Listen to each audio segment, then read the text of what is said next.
সেই জন্য আপনারা রোজা রাখুন।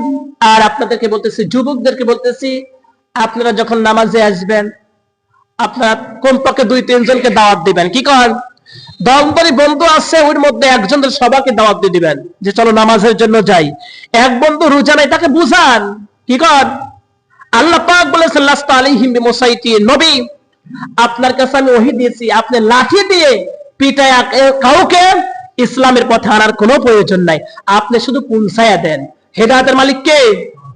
আল্লাহ। এই জন্য যুবকদের খুবই সুন্দর একটা এই কথাগুলো। আপনার সাথে 5টা যুবক আছে, 10টা যুবক আছে, 2টা আছে, হঠাৎ একজন নাই, তাকে লজ্জা দেওয়া যাবে না। কইল তাকে লজ্জা দেওয়া যাবে?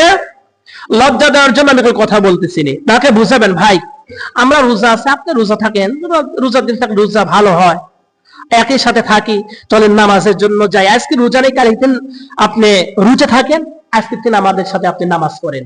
বন্ধুকে বলা যায় না? বুঝায় সুজায় বললে বন্ধু কইল, পরে কইল খেয়াল করে, হাই রে অমুক বন্ধু তো আসলে ভালো কথাই বলেছে, ভালো কথা বলে নাই।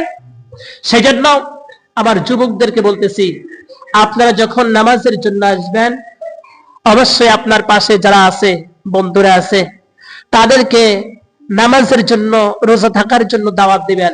এমন কি সময় ক্ষেত্রে চাচা করে কোন চাচা চলে যায় নামাজের জন্য যায়, চাচা যদি এই কথা শোনে চাচা লজ্জা করে চলে আসবে। কি কয়?